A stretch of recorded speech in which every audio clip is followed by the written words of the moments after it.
Welkom terug bij Succesvol Nederland. En nu schakel ik even over op het Engels.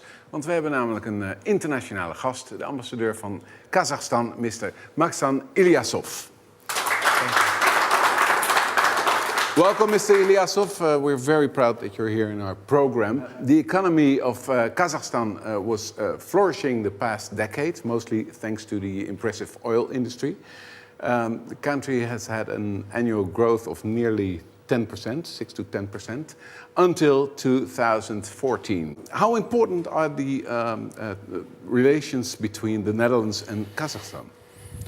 Well, Netherlands is #1 foreign investor in Kazakhstan's economy, with about $60 billion invested so far. Number one. Wow. They are our #2 importer from European Union. And are there chances for Dutch companies in your country? Absolutely, because I think we are very attractive with respect to agriculture, and Dutch companies are leading companies in that area. We are developing our infrastructure. I think construction also, something that Dutch companies are strong in. We have all different opportunities. We are very attractive for foreign investors. And recently, because of the oil price drop, we are privatizing our economy, the second wave of privatization. We are creating very attractive conditions for foreign investors. So I think there are very good chances. Kazakhstan is a hugely important regional power today. It's balancing off Russia and China, and it's less dependent on oil and gas compared to Russia. So you're a big country. We are a big country, and we are very good at balancing. That's coming from the centuries of being located between Russia and China. And speaking about oil and gas dependence, I just want to make clear that we are not that much dependent. Yeah. Only 18% of our budget revenues are coming from oil and gas. In Russia, it's 80, yeah? I think Russia is about 80. Yeah. And we're developing, as I said... In your country? 18. So they are diversified. Okay. We are much bigger in minerals and industries, so we're diversified. But if we see our declining growth, that's partly because the oil prices are down. Or not? Not, because we start getting ready for that rainy day back in 2008. We established an oil fund, and all the oil revenues went to that oil fund. We accumulated about $80 billion, so pretty safe on that. Just like Norway. We copied them. Yes. That's a good example. We didn't do it, the Dutch. We spent it. No, Yes. we have that money. So what we want to do now is to use this opportunity of declining to develop other industries like highways and infrastructure. So we're investing oil money into infrastructure, into agriculture, into IT, and creating new jobs. Now, Kazakhstan woos investors with stakes in national assets. Can you explain something about this strategy?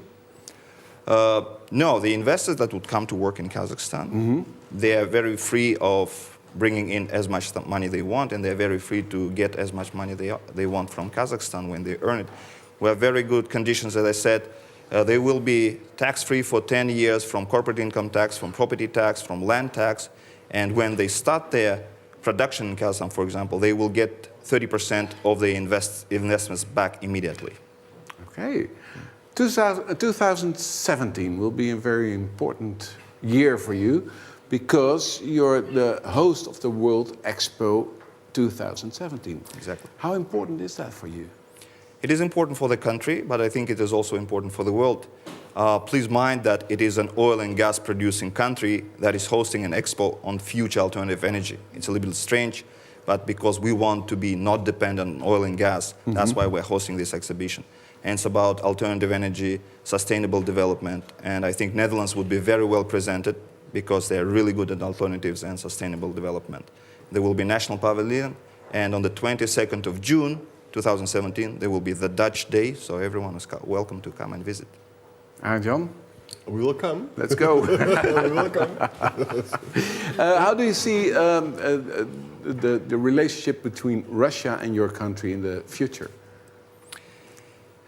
Our relations with Russia is based on our centuries-long neighborhood. And we learned that it's much better to build trade and economy with big powers rather than building walls. So we hope we will carry that partnership with Russia in the future. At the same time, we are looking at some tensions between Russia and the West, and we really want that to be settled, and we're really involved. Our president is in the middle of negotiations. And we hope that in the future, Kazakhstan and Russia will continue as partners who really complement to each other. Last questions. I have heard that your country has built a new gateway to Europe, we might say. And then I'm talking about Korgos, the Chinese city. Something with train and can you explain why this is the new gateway to Europe? Why it's called the new Dubai of the future? Well, we call it the dry port. It's a bit strange, but it's basically where the Chinese railroads and highways cross into the territory of Kazakhstan. That's where we established a free economic zone. That's where the cargo can get registered, they clear out all the taxations and duties, and then they cross Kazakhstan, Russia, Belarus, and next time they will clear their duties will be on the border between Belarus and Poland. So it makes this cargo transit from China to Europe possible in 10 days, rather than maritime, which takes about 45 days. Right. That's the beauty of that road. And Korgos is the point where all this cargo has been accumulated. Great. Thank you very much. You're welcome. Mr. Ilyassov. Thank you.